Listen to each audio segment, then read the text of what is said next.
Good morning, babies. Welcome back to my YouTube channel. If you are new here, go ahead and hit the subscribe button. And if you've been with me, thank you so much for staying subscribed. I've been so busy. As per usual, I cannot post a video often, but I've had this video in my phone for a while, and so I finally decided that I'm gonna post it. Just stay tuned. It's 10 things that I'm sure you did not know about me.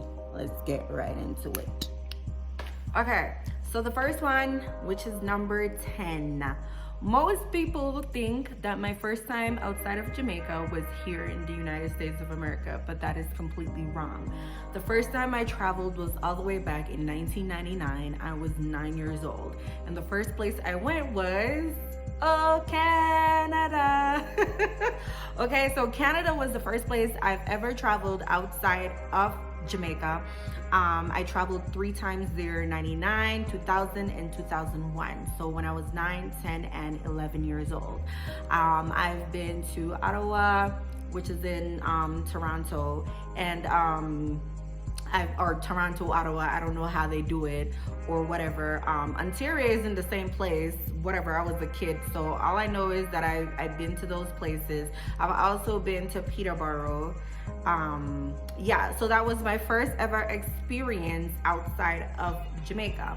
Also, if I can get my mom to find my old passport, my one entry twice visa is also in that passport for Canada, and that was my first time ever traveling, yeah, outside of Jamaica. I absolutely love it, and I have memories. I can remember my first time on the train. I can remember a lot of things. I've been to Niagara Falls. I rode on the ship. It was beautiful back when I was a child when I went to go visit. So yeah. Okay, so number 9. I'm just gonna put 2 things in number 9. One of the 2 things is I was a track star. When I was in primary school, what you guys call elementary school here in the United States, I was a 100 and 200 meters track star. I can't even run 10 feet right now, literally. But back then, when I was a kid, people would depend on me. Yes, Chevelle Latoya Norton. To win these races on sports day. So my color house that I was in, which was blue, would definitely win. I was super good at it. I don't know why I never continued doing that. When I went to high school, I had no interest whatsoever to do tracks. But imagine if I had just stick to that, I would be slender right now and I would be kicking ass. Who knows? I probably would have went to the Olympics. But that's one of number 9. Second of number 9, I used to dance. I used to dance and perform when I was a kid, and I would travel. And the reason why I ended up going to Canada was because of my dance and singing performances that I used to do when I was younger. So I'm sure you guys did not know that about me. I still love to dance in this house when no one's looking, and I still love to sing also in this house when no one's looking. I will do it sometimes publicly, but it's something that earned me medals and certificates and stuff like that when I was younger and whatnot. So that was my number 9. Okay, number 8. Y'all looking at me right now, and I know y'all don't see nothing, but this girl had 10 piercings, okay? Of the 10, I only have 4 right now. I will not go through the list of where I had these piercings, so yeah. But I've had 10 piercings, and if I can also find a picture with a couple of the ears, face, whatever, I could tell you a couple. Obviously, I had here, I had in here, I had here, I had here. You count these ones on the side. I had my navel. That's as much I'll give you. The others are in other places that I will not say on YouTube. So 10, 9, 8. Okay, number 7, for all those that are asking, because I guess somebody got the memo late. One of my friends got the memo late, but I am still actually in the Army, okay? I am in the Army Reserves, and I'm actually in a medical unit right now. I'm a sergeant, E5 in the reserves, but I'm also holding down a E6 position. So I'm in a staff sergeant position right now. That's my slot on the MTO. I'll just show y'all my ID. I'm in civilians, so I'm not in my uniform, but I'm in civilians. And this doesn't expire till 2024, so that's how long I'm in the reserves. I decided to make this decision after I got off active duty, mainly because I have like big plans coming for next year, and this will definitely play a role in everything that I have to get done. I feel like every penny counts towards what I'm aiming, and just like everything in terms of like work, everything, you know. So definitely, yeah, I'm in a medical unit, but I'm still a 92 Yankee, which is a unit supply specialist, but I'm the supply sergeant there. I do not post anything about me going to drill or doing any of that. I do have pictures. If I feel like posting, I will. Let me see, for like the last 3 drills, I have not been to an in-person drill because of unforeseen reasons that I will not say here, but I haven't been able to go in to those drills yet, mainly because of health issues and stuff that I'm dealing with right now with my hip and all that. So I have not been into drill, but if I feel nice, I might post that, okay?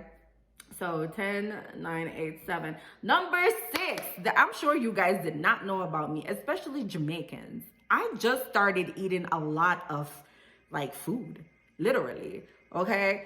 And when I say just, I mean probably like in the last 9, yeah, like 10, 8, 7 years, really. Okay, as a kid, I did not like eating oxtail. I did not eat pork. I really eat pork now, but I do.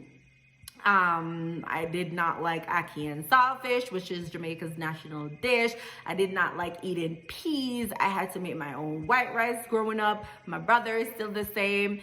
He doesn't like eating peas. We don't like gungo peas. We don't like kidney beans. We don't like any of that. We don't like peas. I just started to dibble and dabble in certain of those food that everybody would kill for in Jamaica. Okay, like this girl, nah. Okay, number 5. Back to, it actually links with number 6. I thought that I was going to be a vegetarian growing up. I did not eat meat at one point in my life as a child.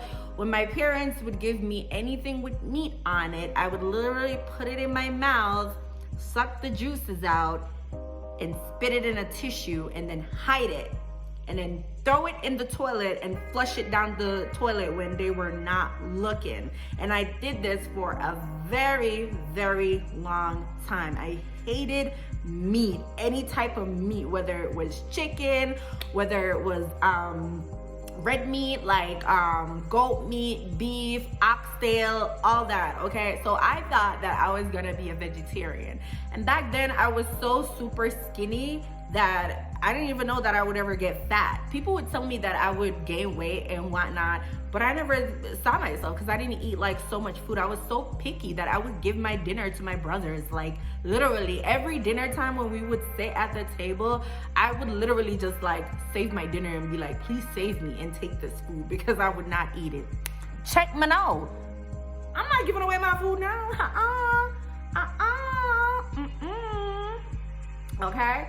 So, number 4, I'm a late bloomer with a lot of things, especially because I did not grow up in a, what you call it, I wouldn't call my family middle class. We're definitely not middle class. We weren't poor, like living on the streets, but my parents did a lot, and you know, extension of family members did a lot to like help us to like have food to eat, clothes to wear, all that. I have family members that did a lot for me when I was younger, so I appreciate all that coming from them. I started driving when I was 19 years old. I was already a police officer. I would take the bus as a police officer and go to work in Jamaica. I didn't own a car. I didn't even know how to drive. But then my brother, my oldest brother, taught me how to drive. Thank the Lord. Thank you, Derval. He taught me how to drive. And then I turned 20 that December. And by March of the next year, I owned my first car at 20 years old. It was a 1999 Honda Civic. Okay, I really love it. Before I left Jamaica, I actually sold that car to a squatty of mine. I don't know what he did with it, but I sold that car to a squatty of mine after I left. I left Jamaica. Okay, number 3, when I just became a police officer, before you graduate, they get a list from whoever, and then they tell each police officer where they're gonna end up working. Okay, I was told that I would be working at the Kingston Central CIB, Center of Investigation Bureau, downtown Kingston, at the Kingston Central Police Station. Originally, that's where I was supposed to be working.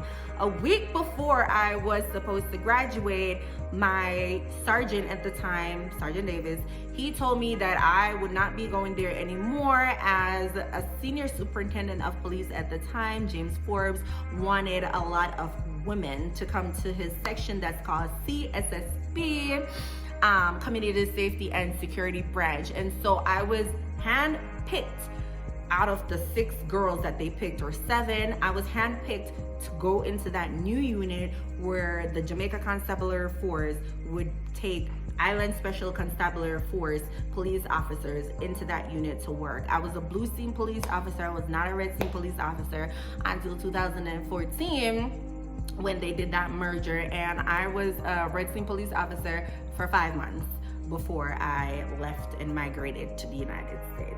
Okay, number 2 on the list that I know you did not know. I have lived 4 places in Jamaica since birth and migrating, okay? I was born and raised in Kingston, obviously, but I lived in Waltham Park, okay, Kingston 13, until I was 10 years old. My family then moved to Vineyard Town. I would call it like a middle class-ish places, whatever. We had family members that were living there prior, and then we were told we could go live there, and then, you know, whatever. So we moved there, and then I spent majority of my teenage years there. As soon as I left high school, that's when we ended up moving from Vineyard Town, and then we ended up living in Harborview, all the way out of East Side. Big up Twinkle, big up K-Mob, because I love the progress while going over that side there. Yeah, so yeah, I ended up living out by the East Side, which was Harborview. And then as soon as I graduated from police training, I ended up moving to St. Catherine in Portmore, and that's where I stayed until I migrated here to the States. And the last thing on my list that I am sure you did not know about me unless I told you is the fact that I struggle with really bad anxiety. I don't think I ever had anxiety before enlisted in the Army. It was probably there, but the Army has definitely affected my anxiety in a really bad way. It moved from my hip injury until I saw it shifting into my personal life, because I would get super stressed when I know I had to like do PT, or I had to go on a run or whatnot. Anything that had to do with my hip getting involved, it would stress me out really, really bad, and I would get many panic attacks. The major panic attack that I had that made me decide to go see a doctor was I was supposed to go to see a doctor, a behavioral health specialist, about my anxiety. And I ended up going to the wrong clinic. And when I looked at the time, I have 5 minutes to get to the right clinic on Fort Carson. And I had a panic attack in my car where I could not breathe. Another incident happened here in my home at the old house that we used to live at, and I accidentally broke my boyfriend's shot glasses. Now, if you personally know my man, he is the sweetest person on earth. He lets nothing bothers him. He loves me unconditionally. Let me tell you that. My man really, really loves me. And I know for a fact he would never get upset at me for like minor things like that. And I literally broke his shot glasses by accident, and I had a panic attack in my home. I had to call my mom to calm me down and console me. And I called him, and he was on the phone begging me to breathe, calm down. So I struggle with really severe general anxiety disorder. I hate it, but I'm on medication for it, and you know, it stresses me out when I know that it affects like even my personal life. I don't want that. I don't want it to affect friendships, relationships, whatever it might be, work related. I don't want it. School, I don't want it. Okay, so those are 10 things I'm certain you did not know about me. I'm just glad that I was able to share this opportunity with you, especially to my new subscribers who are just meeting me for the first time. You don't really know much about me. I want you to know that I'm here, and you can always like comment, reach out to me, you know, stuff like that. I should start adding like my other social media to this so you guys can just add me on any platform. I'm not really a poster like how I used to be growing up, but I still do post, especially memes. But thank y'all so much for being here. Subscribe. Love you. Peace out.